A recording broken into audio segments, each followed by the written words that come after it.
Good afternoon. I'm Mabel Berezin, professor of sociology here at Cornell. I'm also director of the Institute for European Studies, which for those of you who are unfamiliar with our institute is part of the Mario Einaudi Center for International Studies. I want to welcome you to our spring 2022 speaker series, which begins with 3 talks that focus on challenges to democracy, authoritarianism, and extremism in Europe and beyond. Today's talk is the first in that series.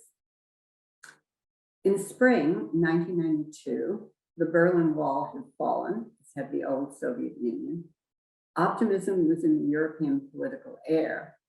In that exuberant moment, Cornell faculty who had worked separately on Eastern Europe and Western Europe decided to come together to found one Institute for European Studies to analyze what everyone imagined would be united and democratic Europe. Today, it is sometimes difficult to remember that moment. Populism is embedded in the European political landscape, and academic analysts and journalists alike speak of fascism and authoritarianism with the same fluidity that they had spoken of democracy in the past. So it seemed appropriate and timely to begin our 30th year with 3 lectures focused on contemporary challenges to European democracy. Now, while there are many ways groups celebrate and commemorate in an educational institute, they, for example, give parties, and we hope to do a little of that at some point. One of the many things we do is train students. We train students to do research and to contribute to the study of Europe.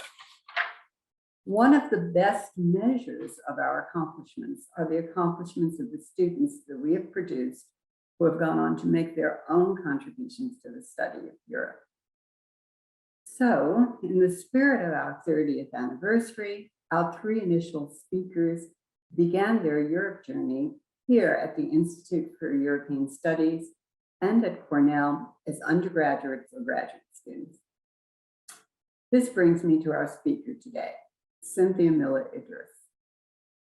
In the 28 years since she graduated from Cornell, where she majored in sociology and German studies, she's become a prominent academic and public commentator on the role of political extremism in Europe and the United States. Cynthia Miller-Idriss received her PhD at the University of Michigan. She was a professor of sociology and education at New York University before moving to American University in Washington, D.C., where she is currently professor of education and sociology, and where she directs the Polarization and Extremism Research and Innovation Lab, otherwise known as PERO, somewhat appropriate title for what the subject of the lab is. She is the author of numerous books. Her initial work was on right-wing extremism in Germany. And to give you just a flavor, because I can't possibly summarize them all, her first book, entitled Blood and Culture, was an ethnographic study of extremist students in German classroom settings, and she actually sat in at the classrooms and observed and spoke to these students. Her second book, The Extreme on Main Street, was on the proliferation of Nazi symbols and ideology in clothes, and the marketing, essentially, of right-wing politics through the production of clothes and symbols that teenagers bought, whether they ascribed to the ideology or not.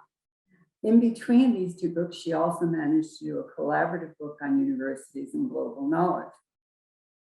When the events took place in Charlottesville in 2017, Cynthia turned her attention to the United States, and her work on hate in the Homeland began not from only her past work, but also from what she was observing going on in the United States.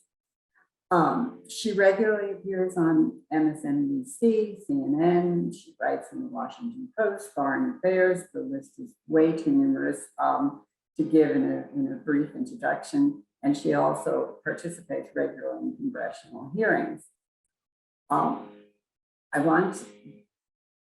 You will, after the talk, have a chance to ask her questions and engage with her.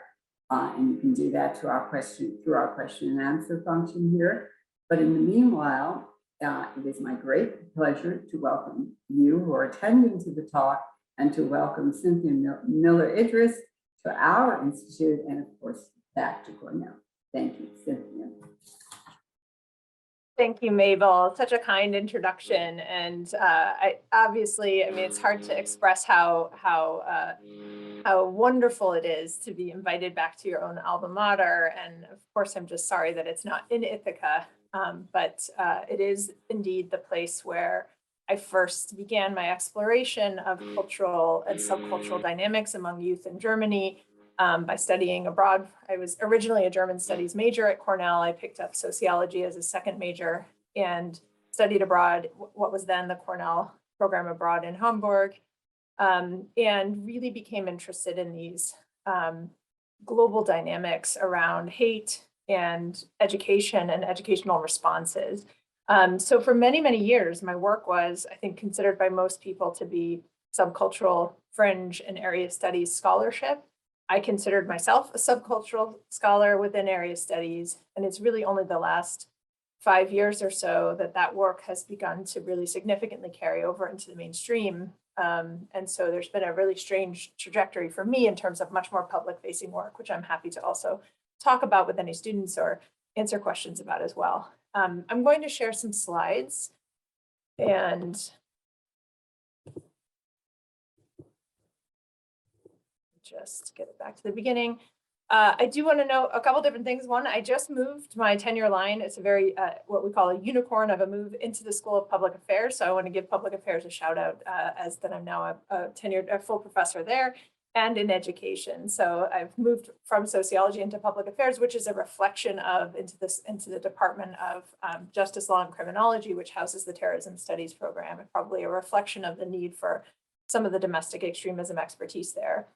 I also want to note that we have just this week seen 15 bomb threats at HBCUs, historically Black colleges and universities across the country. And last night, the FBI announced that they have identified 6 people of interest for making those threats, that they are racially and ethnically motivated in nature, which means there will probably be domestic terrorism type charges being brought, and they're all minors. So we're talking about youth, teenagers probably who are, networked across the country in different locations, very technologically savvy, and had set up a way to obscure their attacks and the location of where they were sending those attacks. But nonetheless, the FBI was able to track them down. So those arrests haven't been made yet, but it's a reminder of the need to focus on youth, which is primarily what I'm going to talk about, even though over the past year plus, we've been seeing also the radicalization of older adults happen quite a lot, as we saw in particular on January 6th. So I'm going to talk about some of the arguments I make in my latest book called Hate in the Homeland, The New Global Far Right.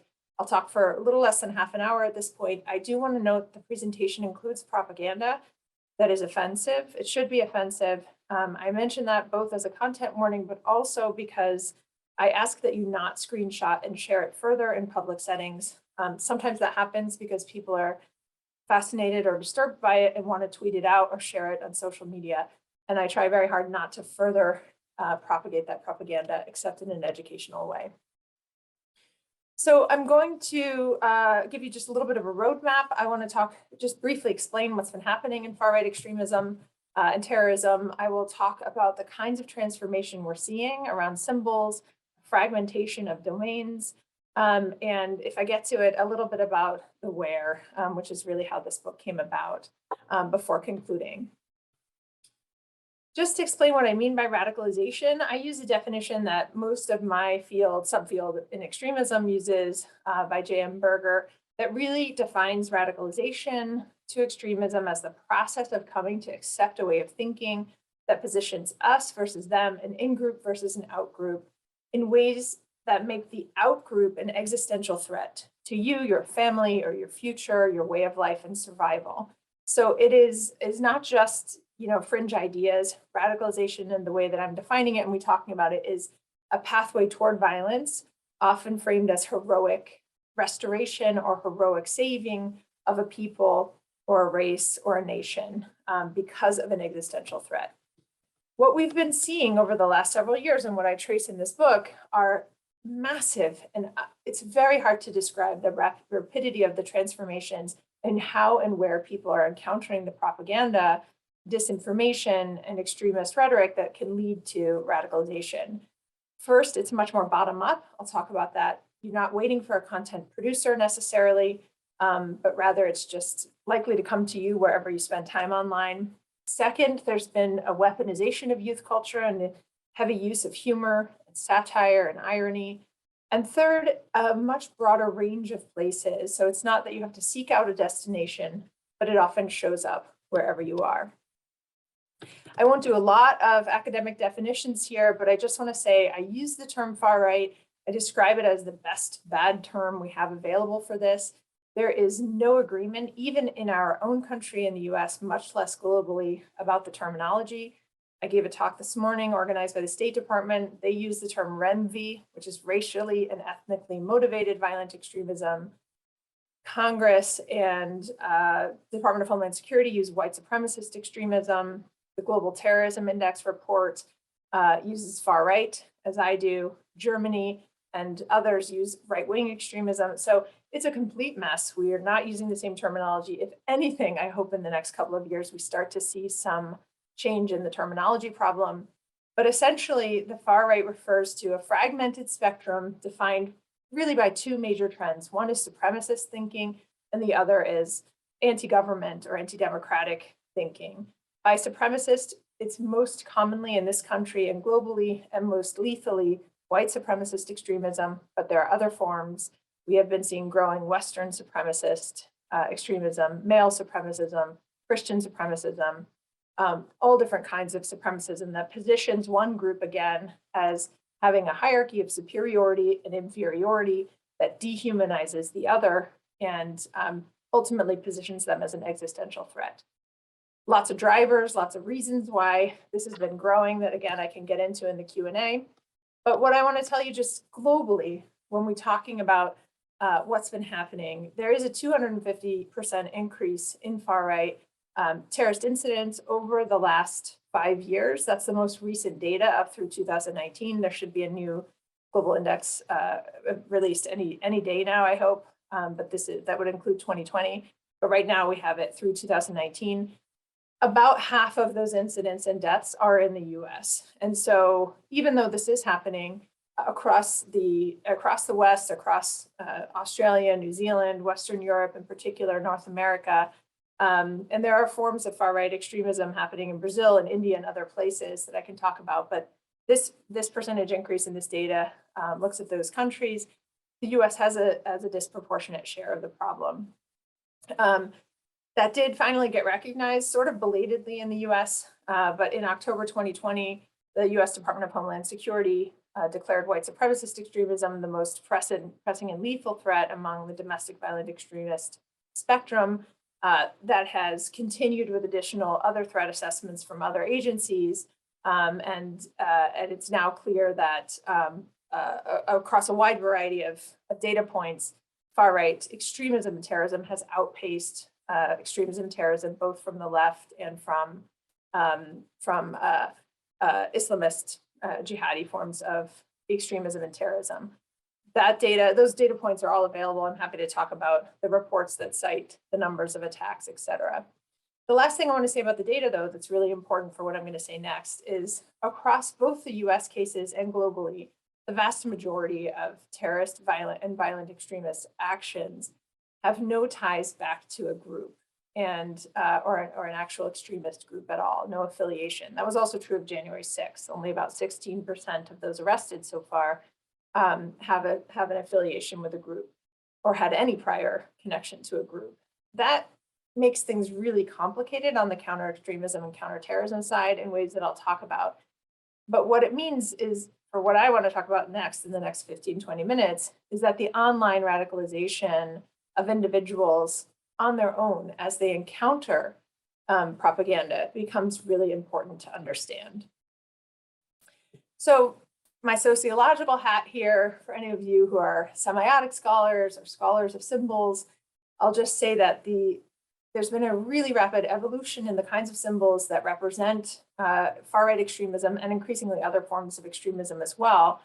The purpose remains much the same, but it's the kinds of symbols, the way that they're shared, the way they're created with memes rather than just tattoos, for example, and the use of humor and wit along with where it happens that has really, really changed. So Innate in the Homeland, I look into several different chapters where, into several different cases, one chapter each, where different kinds of capital are built intellectually, financially, culturally, even physically through the mixed martial arts, and where extremist actors are targeting particular kinds of spaces and places, both in the physical world and in the online world.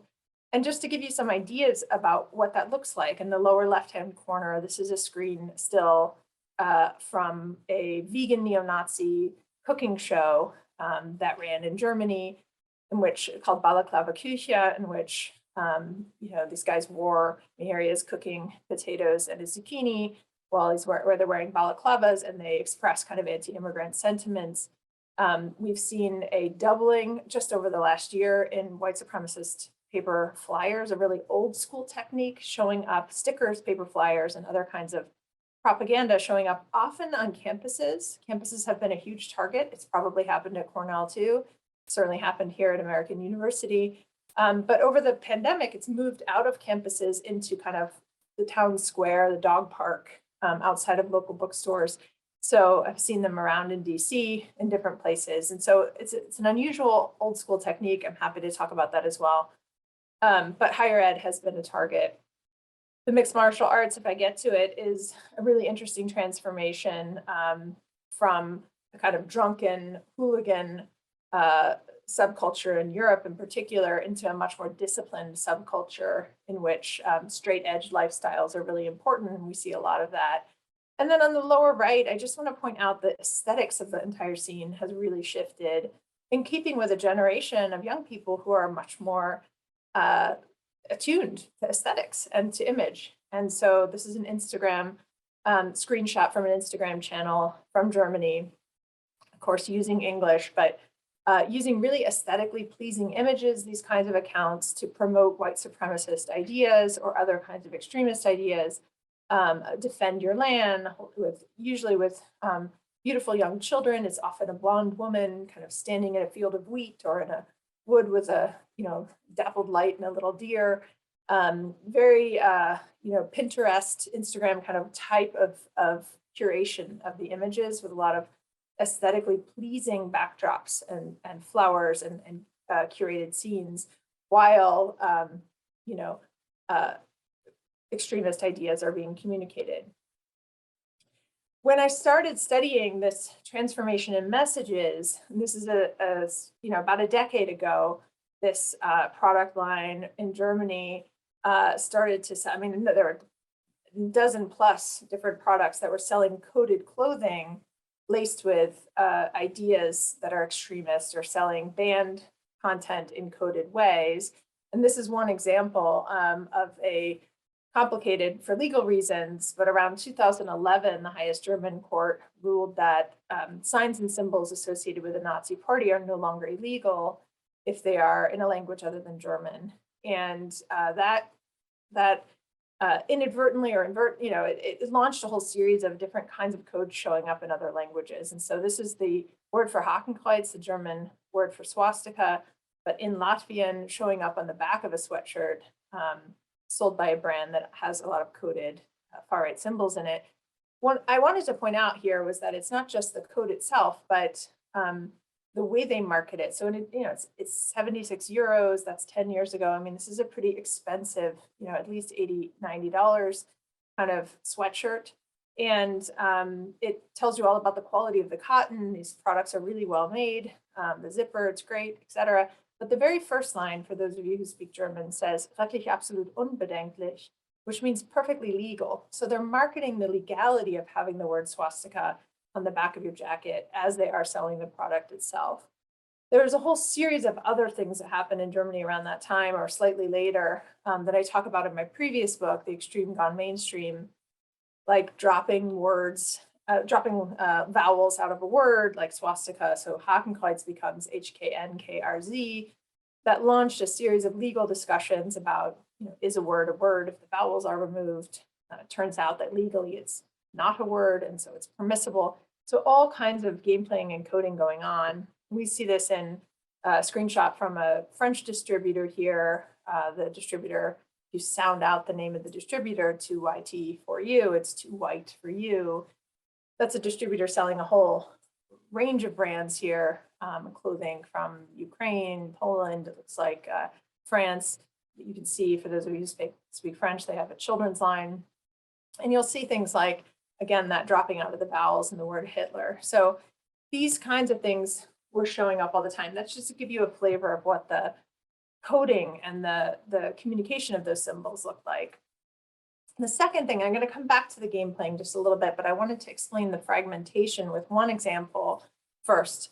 When I talk about the blurriness and fragmentation, and I testified yesterday before the House Homeland Security Committee in Congress with a much longer explanation of this, and that testimony is in video form and also in written form for anyone who's interested in reading what I mean by the blurriness and the fragmentation. But it was on trends in terrorism, and their request was that I explain some of this breakdown in traditional ideological frames. So one of them is around the environment, where we're seeing what are called eco-fascists blend white supremacist ideas with claims about environmental sustainability. And so what you see here is it's a sort of resurgence of the blood and soil ideology of the Nazis, a very clear grounding in an idea of racial entitlement to the land, and but with a hint of a worry or concern about climate change, making an added justification for the need to preserve and protect the land for its rightful, I say rightful in quotes, right, for rightful owners who are entitled to it, meaning white people. So the El Paso terrorist shooter a couple of years ago was an eco-fascist and talked about this, taking that metaphor, he took that metaphor, as others have done, and I've heard it even in Germany as much as 25 years ago, and repeatedly since then, that if you don't do this, that white people in the US will end up like Native Americans, because look what happened when the immigrants came, that they'll be pushed to them, that there was genocide. That's sort of where the concept of white genocide ultimately is grounded in. So, I don't have a lot of time to go into this, but just to say that it's both around environmental sustainability and also sometimes rooted in the idea of nature itself being Darwinian, being one that will support hierarchies of superiority and inferiority, because nature does that. So you have a t-shirt here that says, nature doesn't care about equality, right? So that kind of the natural order of things idea of survival of the fittest and equality being something that's artificially constructed by humans rather than rooted in what nature actually says, all of that kind of being blended in with ideas about white supremacist extremism. Now, I want to go back to that coding for just a minute to talk about the weaponization part of this, because one of the things that has really happened over the last decade or so is that the far right, particularly far right youth, have managed to position themselves as countercultural to the mainstream. And so a lot of the messaging and the marketing and the branding and the coding, and this is a brand from Austria, for example, that says, a t-shirt, "We're not radical, we're just early," that uses that Pepe the Frog meme, which I'm going to talk about in a minute. It's a Pepe fiction playing off of pulp fiction. A lot of edgy humor and positioning that as against a triggered mainstream that just can't take a joke. So a lot of plausible deniability kind of built into things that are supposed to be jokes, but are very anti-Semitic or misogynistic or racist, and then dismissed if someone's offended of, oh, you're just triggered and it's just a joke. And that has carried a lot of, especially with the advent of memes, a lot of extremist ideas and racist ideas into mainstream youth culture, into 12-year-olds sharing them on their phones and think, because they seem funny, right? These horrific jokes about the Holocaust, for example, about comparing ovens, pizza ovens to the Holocaust, right? So there's a lot of these ubiquitous kinds of jokes that embed very extreme and Holocaust denying and racist and misogynistic ideas into joke form. So it began really on t-shirt iconography, but it shifted to memes. And one of the examples, I'm going to give you two examples of that shift to memes. There are many of them. So one of them is Pepe the Frog, became one of the best known co-opted figures, had nothing to do with the far right to begin with, but was co-opted and put in a bunch of offensive images related to the Holocaust or the Ku Klux Klan. Someone discovered at some point within this youth culture, they were using and still use KEK as a stand-in for LOL, for laughter, for, again, complicated global reasons having to do with international keyboards. Anyway, someone discovered that Kek is the name of an Egyptian god of the frogs. And so they dubbed Pepe Lord Kek and created this fantastical mythical land called Kekistan, which, essentially is a sign of a mythical fantastical land to the far right, to white supremacists, to a white ethno-state, however you want to think about it. And it all sounds like a joke, right? You think like this is a ridiculous set of like memes and evolution of just youth culture until that flag actually started showing up places. So we see it here, that Kekistan flag on the upper left in Charlottesville at the Unite the Right rally, in the lower right at a demonstration in Brazil, in the center middle at the top, that's in London. At the bottom in the middle, that's January 6th at the US Capitol. It's in memes in Australia, other kinds of places. And the sort of extreme right, far right often refers to this as a meme war. And you saw this again with Boogaloo concept. Some of you may be familiar with, also a joke created by teenagers very creatively. The concept of Boogaloo was a code word kind of for the second of anything. It referred to a bad sequel of a breakdancing movie from 1984. They coined it, to mean the sort of second of anything, and then somebody picked it up as in referring to second civil war. It became a code for second coming of a civil war. And then it got picked up by real adults who started adopting it as a code word for coming civil war and insurrection. So you start having these growth of groups. Facebook banned the word when it was used in certain algorithmically, when it was used in conjunction with violence or reference to violence. It's complicated because it also refers to music. Anyway, so they started creating new codes like Big Igloo, sound-alike words, Big Igloo, Big Luau. Big Luau in that top center image refers to, it has the added appeal of featuring pig roasts, which have this code, kind of additional coded slur against law enforcement, as you see with that ATF hat on that pig or the pig roast. And so they started wearing Hawaiian shirts. So you can see how this, this whole thing just evolves very, very quickly. And in this patch in the middle, you'll see Task Force Igloo, meme-based insurgency. So the Boogaloo, I should say, is not just far right. Boogaloo as a code for civil war became popular with some anarchists, some other anti-government extremists. I mean, it's a complicated mobilizing concept that doesn't pin ideologically down neatly into any key, into any particular ideology, although it's been more on the far right than on the far left. But it is anti-law enforcement, anti-government, insurrectionist, and civil war oriented. And several people are on trial now or have been arrested or about to be on trial for murders committed during the summer of 2020 and around that period of time over the last year and a half who were affiliated with the Boogaloo. So again, it started as a joke among teenagers, but evolved to actual real world domestic terrorism. So in some, and I promise I will leave you with something more optimistic than what I just went through. In some, we've seen rapid and massive transformations in the pace and scope of how symbols evolve. And me, originally, really, I'm a scholar of semiotics, of subcultures and scenes among youth. And so watching this process over the last 10, 15 years, it's been really disturbing and fascinating. And a lot of different trends become ever clear, including these fragmentation in traditional themes and in spaces, changes in where youth in particular counter extremist ideas. So it's not just a destination. Rather, my assumption is that everyone is just a couple of clicks away from sort of an ever expanding series of rabbit holes that offer up whole worlds of disinformation and hate. That, you know, part of what we have to do is train people to recognize, teach people with media literacy and digital literacy to recognize some of those signs of propaganda and disinformation. But again, we'll go there a little bit later.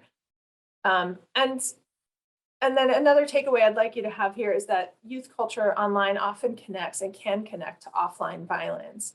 I think a lot of people often dismiss this, that what happens with youth online or what happens with youth in general is not important. When I was beginning the research that led to the Extreme Gone Mainstream, I was rejected from one fellowship application to spend time overseas, a national grant, because in part because the score came down from one reviewer who really didn't like the what I was saying, in part because he said I was being alarmist and he thought that kids would just grow out of it, and said, you know, how is this different from me being a punk in the 80s? So I learned a lot from that. I learned that I had to more clearly articulate why I thought these ideas were dangerous and could lead to violence, even if it was just youth culture. I did eventually get funding from a different foundation, but I think there are a lot of people who think that way, that youth culture is just youth culture. It can be dismissed and it's not actually problematic. There's a lot less of that claim about alarmism now. I think after we've had Christchurch and El Paso and Pittsburgh and January 6th and other kinds of events that show how people can be mobilized based on propaganda and disinformation, even into spontaneous violent acts.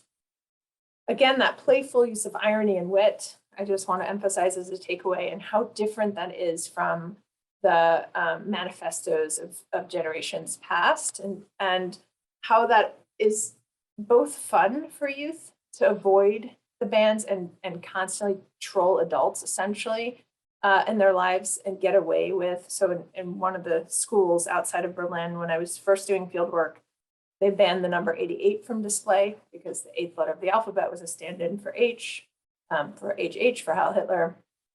And kids immediately started wearing t-shirts that said 100 minus 12 or 87 plus 1, right? So it's that kind of game playing just to say, like, keep banning, we'll get around it. We'll drop the vowels out. We'll put it in another language. We'll turn it into a formula. We'll turn it into a series of alphanumeric codes, right? Making adults, school authorities, law enforcement, stadium people who monitor bans, just keep having to evolve and catch up.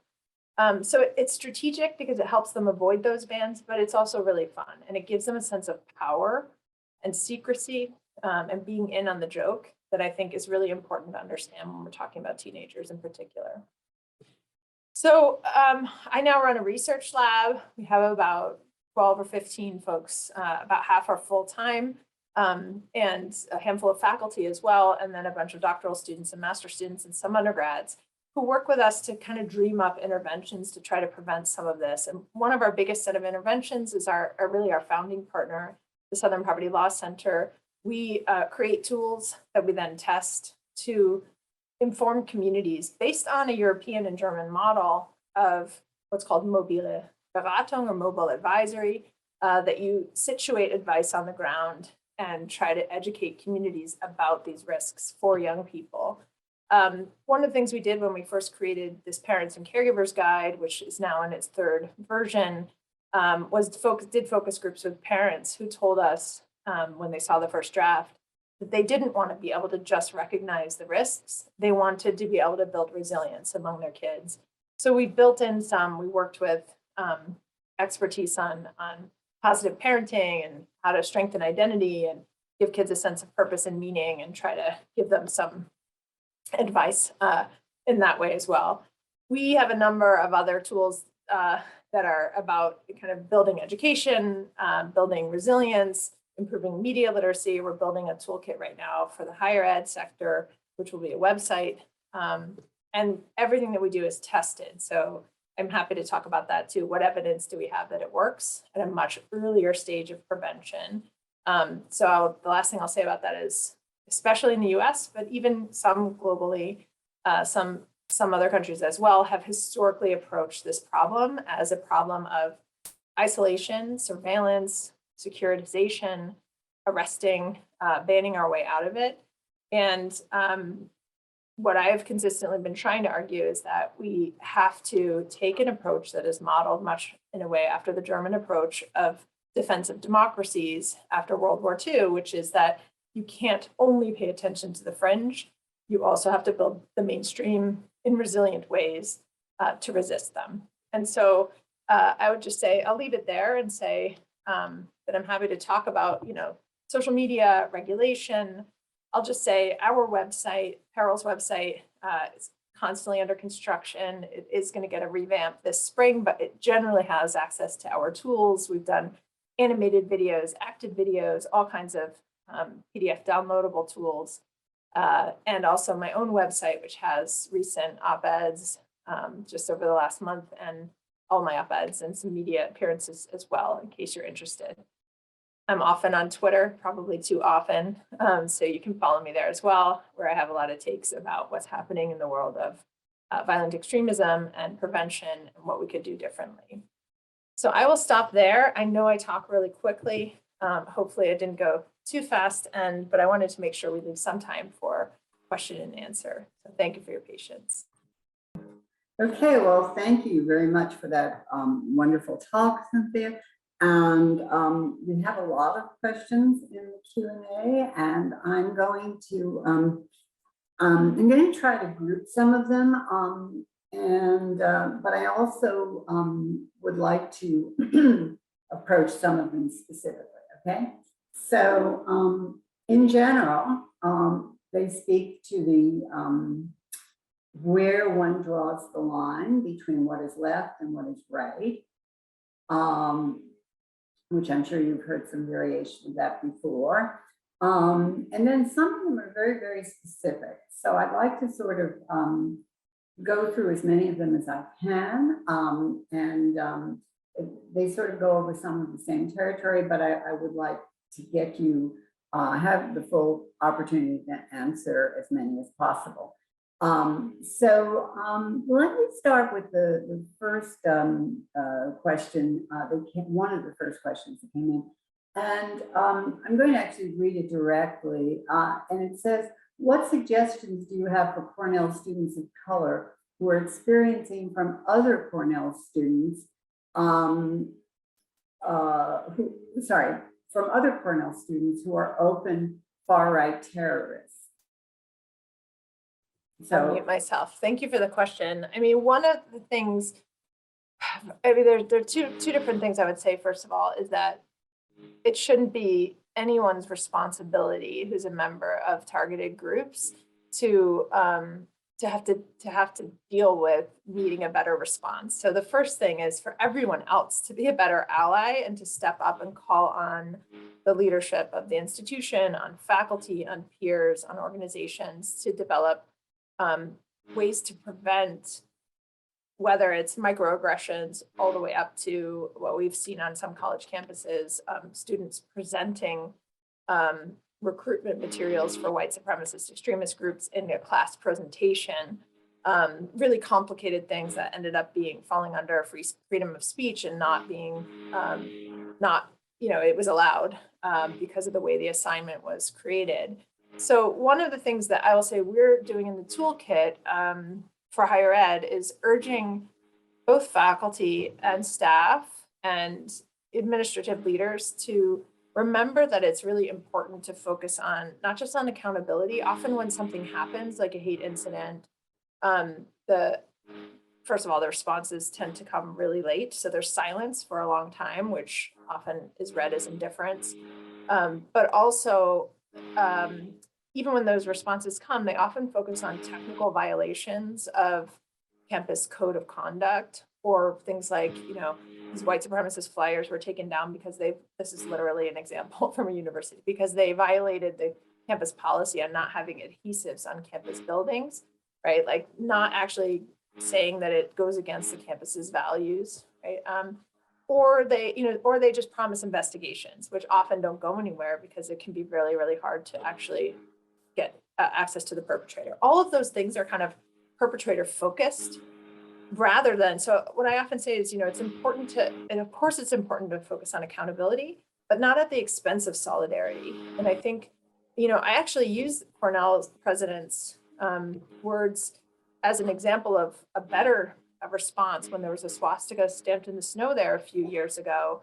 Came on the heels of this other example. I won't name the institution, of the paper flyers that were removed because of the adhesive.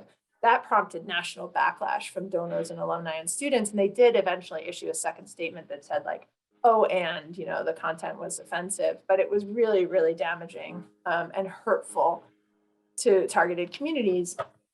I thought the Cornell president's statement in 2018 was quite good, that said, people have the right to stamp this. It's legally protected free speech, and we condemn it as hate speech, and we stand in solidarity with our entire Jewish community. So, I don't know, I can't say because I haven't been there whether that's a consistent kind of response, but I would just say that every member of any targeted community deserves a response that's rooted in solidarity and not just promises of accountability.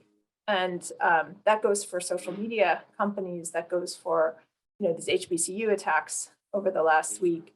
I just think that we're so schooled to think about law enforcement and carceral responses that we forget to talk about the humanity of what's happening. And then that hurt is exacerbated and continues on. So, but just like I, for the first time, got, after years of getting calls from parents and principals and journalists to talk about what advice would I give to adults about youth who are radicalizing.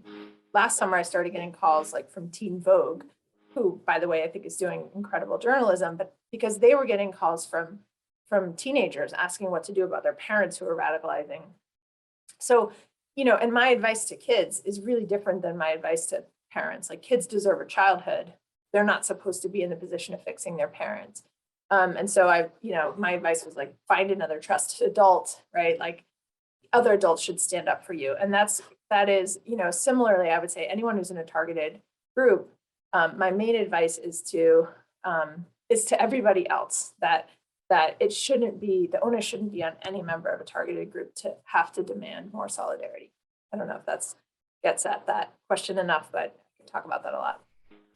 Okay, thank you, Cynthia. Actually, the Q&A is filling up with great questions. And one person commented, do we have far-right terrorists at Cornell? And it does give us pause. But at any rate, I want to try to group two questions together.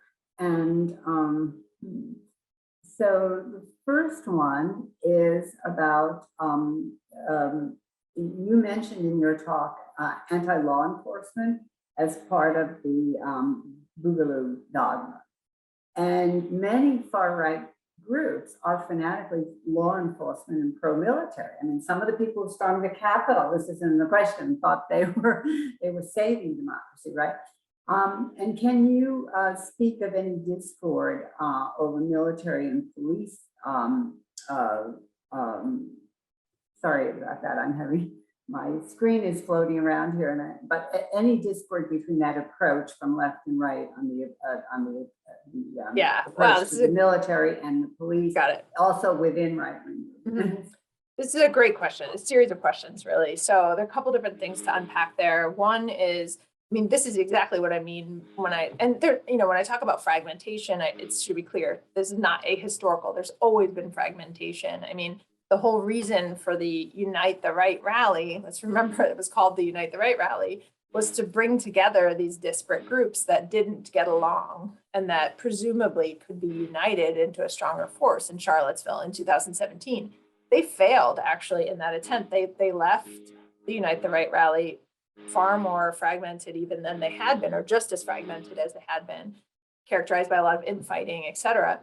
They, with different goals, different ideas about bits of their ideology, for example. But then they did show, I think, again, there was a lot of spontaneous mobilization on January 6th as well, but there were organized groups there, and organized groups who normally do not actually align. So the Proud Boys with QAnon was, I mean, not quite an organized group, but some of the unlawful militias like the Oath Keepers and white supremacists were all there. you wouldn't, anti-vaxxers, right? You wouldn't normally see these folks in the same place. And that has changed. What we're seeing is a kind of lowest common denominator, what I sometimes call event-driven mobilization, that can pull people together despite their ideological differences in some ways around the one thing that unites them, which is the disinformation about an election or agreement, about, claim about vaccine mandates or about Second Amendment rights. And so there's a sort of one thing that they can agree on, and now they're willing to come together. They used to not be willing to come together and join forces. And we're sort of seeing some of that with anti-vax stuff happening right now as well, joining forces with some of the anti-government extremists. So the example of anti-law enforcement stuff is really interesting because you do have these Boogaloo boys. I mean, they call themselves Boogaloo boys once they form into groups. Until then, I don't like to think of them even as a group. It's like a scene, we would call it in sociology. But you have those kinds of scenes and groups that are, some of them anti-law enforcement. We even had at least one instance where they marched alongside racial injustice protesters in the summer of 2020 because of shared anger at law enforcement. But then you have this other side of the spectrum, both among white supremacists who, we know that there have been repeated anecdotal stories about KKK members in law enforcement, oath keepers, and other unlawful militias who brag about large numbers of their members being active duty military, veterans, active duty law enforcement, or former law enforcement. And we saw that in some of the arrests, even on January 6th. So again, it's not super clear. One thing I have argued, again, not to sound like such a super Germany fan, but I just think there's a lot of things to be learned from the cross-national comparison. So I wrote a piece for Foreign Affairs with Daniel Kohler, one of my colleagues in Germany, last year about law enforcement and the military and the far right. And compared to Germany's approach, where they have their own independent agency, of course, set up after World War II, designed to root out extremism in the military with a transparent website that tells you exactly how many investigations are going on, what the results of those website or investigations are. We can't even, there's no data source. We have no idea. So I will say there's a lot of discussion happening right now. Secretary of Defense did order a military stand down after January 6th. Every unit, every base had to do a day of training on far right extremism, but it was one day. And there is data being collected. There is talk about transparency. There's been efforts to create legislation here on it. But the main problem is that it's very hard to move beyond anecdote in this country because there's never been a willingness to actually collect the data in the way that we need to demonstrate the scope of the problem. But everybody knows it's there. Oh, you're muted, Mabel, still. All right. Cynthia, you do have one question that actually speaks to the German situation exactly. And it says, German students are required to learn about the Holocaust in school. Any sense that the curriculum is changing to counter the movement you're explaining to us? I assume the person meant the US curriculum is changing. I will tell you, this is probably the most depressing part of this work right now, is seeing how many attacks there are, the banning of books, the attacks on school boards, the misrepresentation of critical race theory and the fights about it in public schools, all basically rooted in the idea that you shouldn't have to teach hard histories. Mouse, right? Teaching of the Holocaust being sanitized or banned if it's too hard for kids. So basically what I call teaching of hard history. That you're only teaching certain versions of that are easier. So you're not really teaching the maybe about the Underground Railroad, but not about the realities of slavery, right? Sort of the optimistic and resilience-based parts of it. So I saw a thread on Twitter that was talking about, the likelihood that something like that mouse would be replaced with The Boy in the Striped Pajamas, a fictional account told through the lens of a perpetrator who was innocent, right, and unaware of what was happening on the other side of the fence in the death camp. And so, and basically, rather than telling it through the lens of how awful it really was, in a much more sanitized way. So, the data on on Americans' ignorance of the Holocaust. I don't want to cite it and be wrong, but it's shocking. It's really, really shocking, especially for younger generations that really know nothing about it. And so I would say, yes, I think some of this, just the teaching of slavery, the realities of slavery, the hard histories of the Jim Crow era, of segregation, of the inherited legacies of inequality and its impact on health, on equity, right, on graduation attainment, et cetera, for Black Americans, but also histories of the Holocaust and other genocides. We're not really, or I would say we're not, it's not that we're not doing it, it's incredibly uneven. So some districts, I think, are taking that on really, really well and teaching an ever more diverse curriculum compared to when I grew up. But in other places, we're seeing this battle really play out. And I think the fact that it's playing out in really in kids' curriculum right now in the K-12 setting in the US is a reflection of this broader mainstreaming of extremism and the defensiveness against efforts to fight it. That would be my personal opinion. Thank you. I'm going to try to group 3 questions here. And that is, let me see how to rephrase them. It has to do with the spatial location, which is a large part of your argument. But the argument is more like the questions focus on more of a rural-urban divide. So, and we have one of the questioners has asked, say that she and her husband live in a very rural area. And how do you sort of see the difference between the kind of stimulus one gets by living in a, let's see, I wanted to, she's actually asking a very practical question. What symbols and activity have you seen that we should look for in our rural area? But I think the broader, and it's part of a broader series of questions that are appearing here in the Q&A about, do you see a distinction between the rural and urban, split that everybody talks about when they talk about Trump anyway, so. You're muted. Sorry, I'm usually so good at that. Sorry about that. There are 2 things I think that are important to point out that that maybe, well, at least one would probably surprise you a little bit in the way that question is usually answered. So first, yes, there definitely is. There've been some, I don't have the citation right off the top of my head, but I have seen some really interesting data that shows sort of when you look at the origins of hateful content and where it's posted, or the numbers of hate groups, right? So we know that there's a lot of hate groups in California. That's a demographic issue because there's just so many people in California, like it's still proportionate. But where hate content comes from on the internet, a lot of that is originating from more rural areas. And so there definitely is a sort of some indication that there's at least from the production side, some of that is coming from places that are in the middle. And we have seen a lot of populist rhetoric appeal to folks in the middle of the country here, at least, but also in that equivalent in other countries.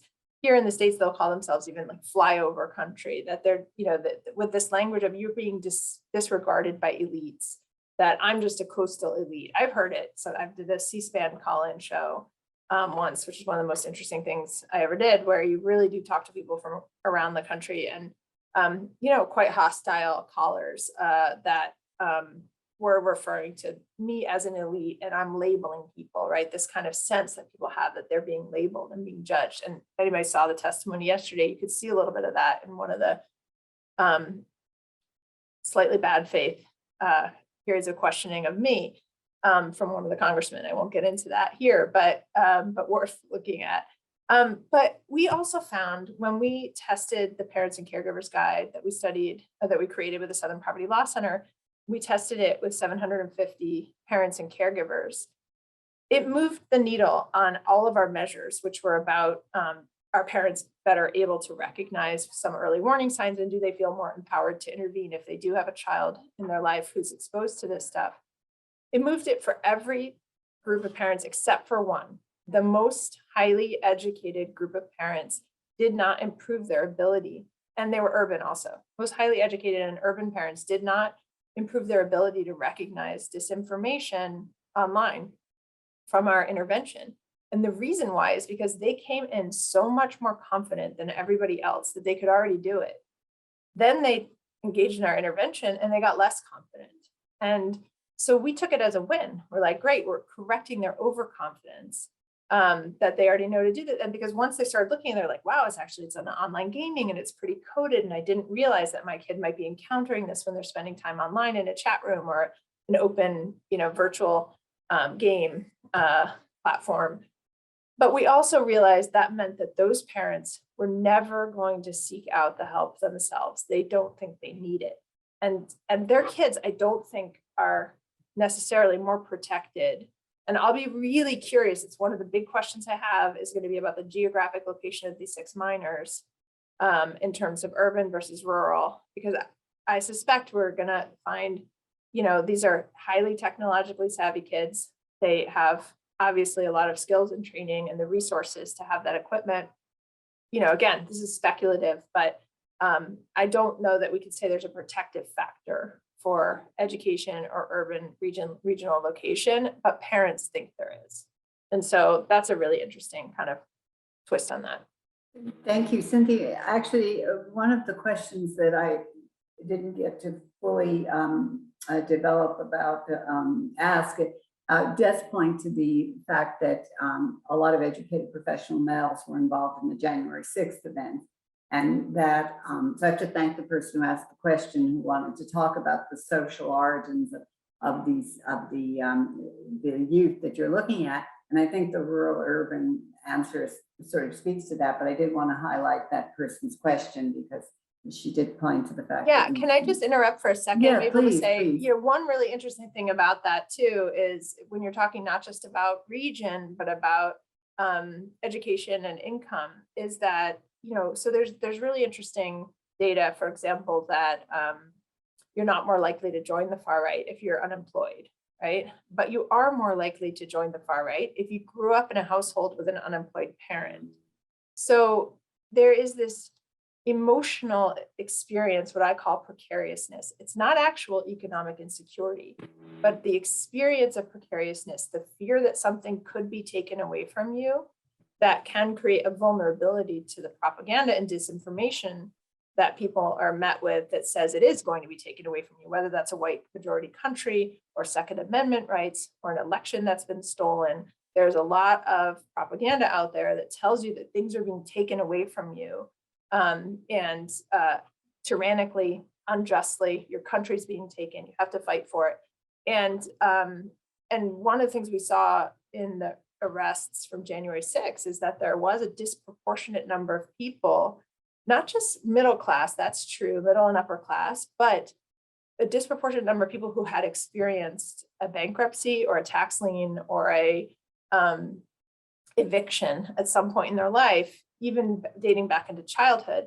I think, some people, I think, mistakenly took that to mean that there's some kind of economic insecurity role here. I don't see it that way. I see it as that emotional experience of precariousness, making them a little bit more vulnerable. They have things now, and someone's telling them they're losing them, right? And again, that is partly it's all different kinds of blended together with demographic change and threats and existential threats from immigrants, Second Amendment rights, your freedom, all these things that are being taken away seem to be, again, this is speculative based on what we're seeing in those patterns, but a theory or a hypothesis would be people seem to be more vulnerable to it if they've had a prior experience. It doesn't mean everyone who's had that is more vulnerable, but it is an indicator. Let me move on to another issue that we haven't touched on yet. And I'll read this question directly, and there is a second question that sort of works with it.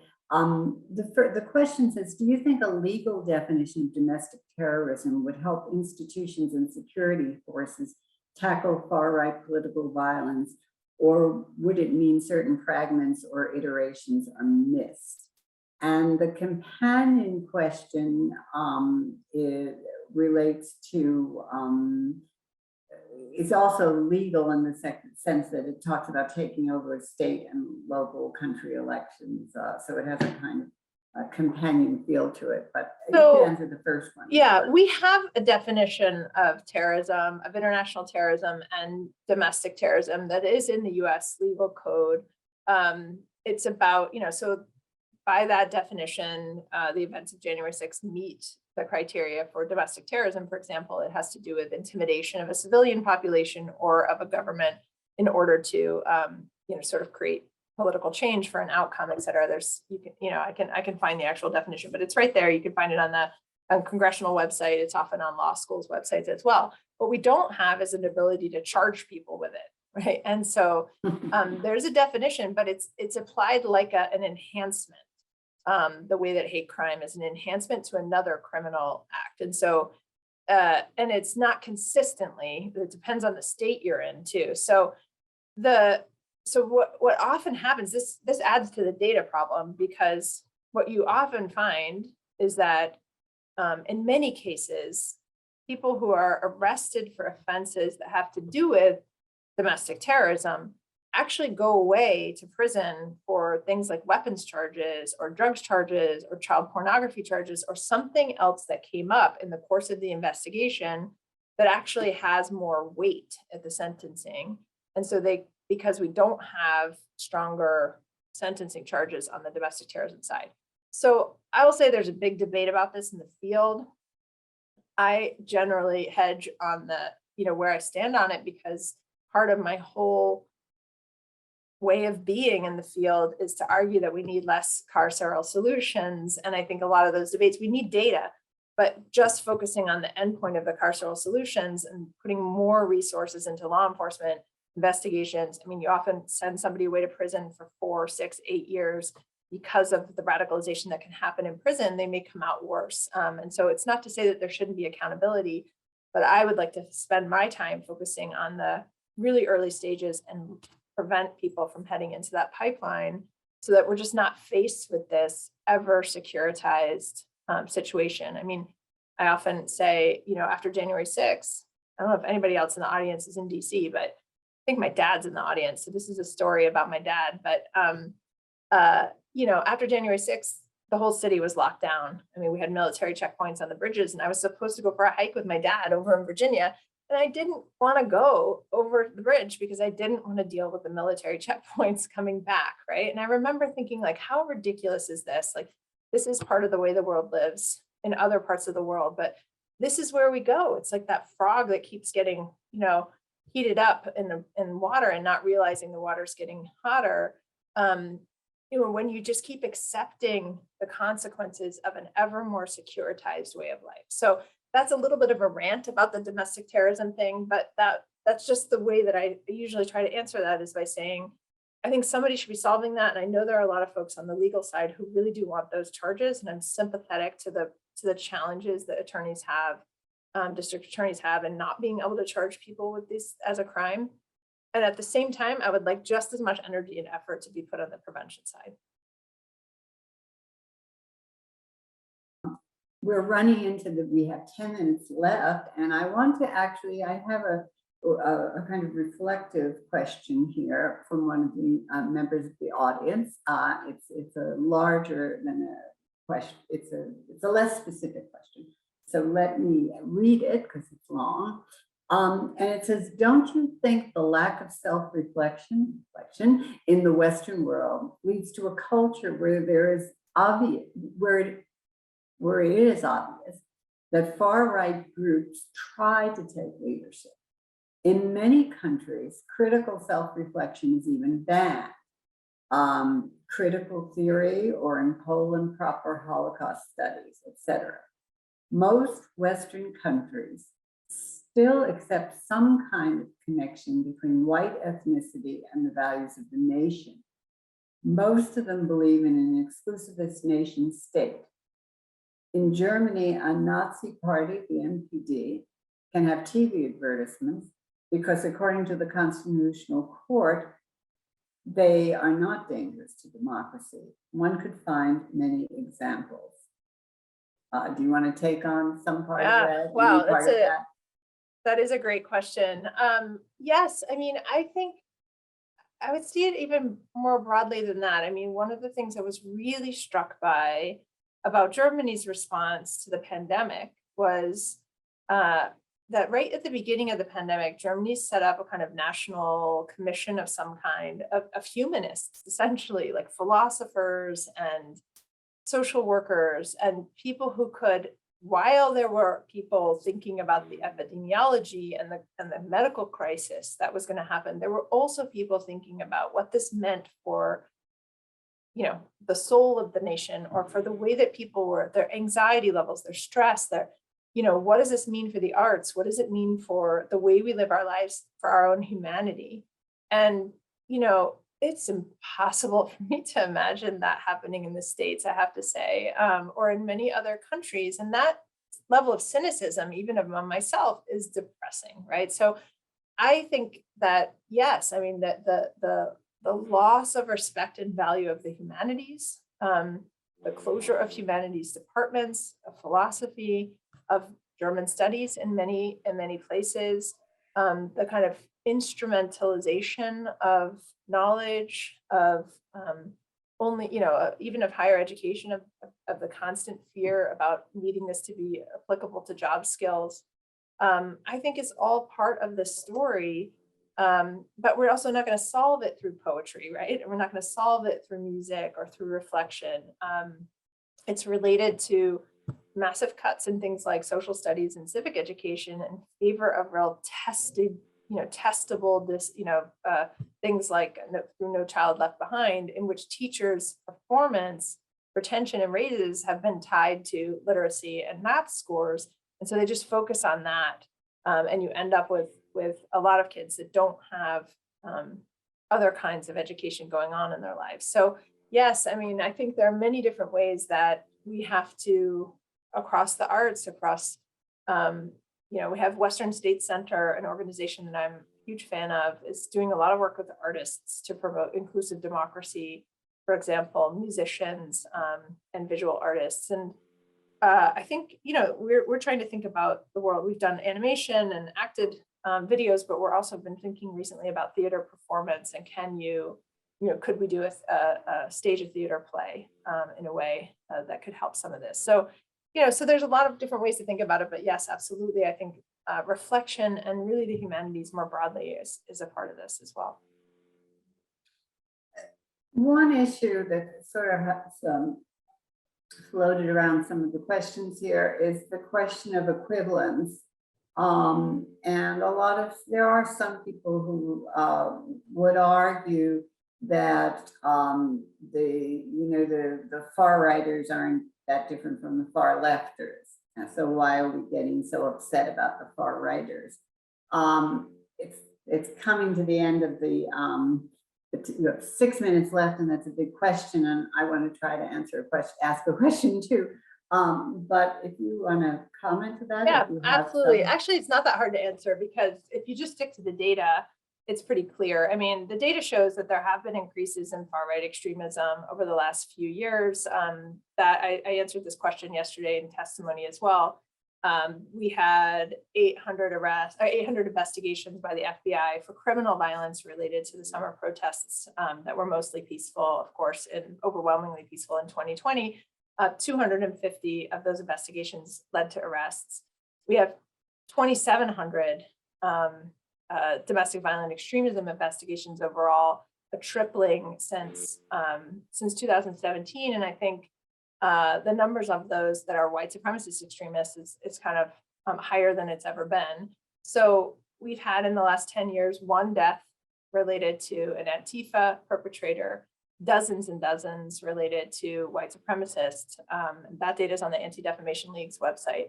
So, you know, both under the Trump administration and under the Biden administration, the nation's threat assessment reports have identified white supremacist extremists and unlawful militias as the most pressing and lethal threat. But I wouldn't argue that we take the ball off of any violent move, you know, take our eye off of any violent movement. I mean, we can't just ignore that's what we did for the last 20 years. There was a period of time in the 70s when far left terrorism was the highest that we had, with a lot of bombings, and folks will remember some of that. So on the one hand, there's the data issue. On the other hand, I think there's an equivalence issue about movements that are supremacists, that are targeting individuals, that are using violence to target individuals, and movements on the left. You really have four. It's environmental extremists, animal rights extremists, anarchists, and anti-fascist extremists. So, and movements that are really either fighting against the fascists in the streets, and that's what they believe, or are motivated by other, usually property damage in terms of violence. I'm not promoting it at all, but I think that there's an equivalence issue there that often is a false equivalence.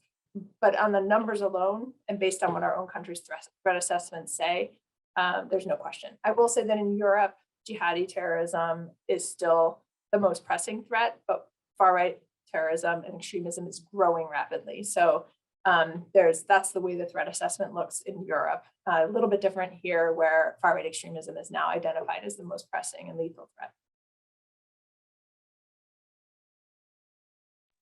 I was just going to say, anecdote is never evidence, but it's useful sometimes. And I was in a parking lot in Ithaca outside, some shopping center here, and there was a big SUV van, and it had a sign on it, and it had a lot of American flags on it, and it had a sign on it that, "Why do you have so much contempt for me?" And then a lot of symbols, such as the type you put in your talk. And I remember thinking at the time, well, first I thought I gotta get a picture of this. And then I thought, oh, I'm afraid of who might be there. So I did sneakily get a picture of it to use for my own presentations and talks about things. But then I was shocked to see two very, very, I have to say, beyond middle age, elderly looking women come and get into the SUV. They obviously owned it. And it really sort of points to this issue, I think, that you made, the comment you made about the feeling of precarity or the feeling of loss. And that's something I think that's very difficult for us to wrap our minds around sometimes when we talk about that. And my reaction to that, well, they have a point there about why you have such contempt for me. And you have any comment on that, but I do think it speaks to some of the things that you are trying to get at when you talk about that emotional loss that people have. Yeah, I think that's right. I mean, I think that I think this is, it's always a very hard and it's a very difficult line and I have interviewed far-right extremists. I mean, when you're interviewing far-right extremists, you don't want to platform their ideas. Journalists have sometimes really gotten this wrong, giving them too much oxygen, et cetera. At the same time, it is through those interviews that I did with young people, really, who were 16, 17, 18, 19 years old in Germany, that taught me so much about why they feel the way they do, and also just how much ignorance there often was, how little exposure to difference and meaningful difference and dialogue they'd had in their lives. And so with the assumptions that they were making based on things that they'd read that were really conspiracy related, or because they'd grown up in a place where that's what everybody thought, and their older brothers and their older cousins were all thinking that way. So again, it's not sympathy. It is, my goal is to try to think about these motivations and these emotional drivers as important for how we create interventions. Because if we are ignoring the intervention side of this, as I said, I think we're just in deep, deep trouble. Okay. Well, I think unfortunately we're coming to the end of our hour and 15 minutes, and this has been a wonderful talk. I want to thank you for taking the time from your busy schedule to kick off our series and to return to Cornell. And I think I can say we put in the chat ways to find links to Cynthia's testimony before Congress, and she has offered anybody who would like to engage with her further a link to her website, and I'm sure she'll answer your emails. Yes. And that's it. So thank you again. And thank you, audience, for coming. And if we were in person, we'd clap, I suppose. I don't know what to do about the clapping here, but at any rate, thank you very much. Thank you so much. Such a pleasure to be back in Ithaca, even virtually.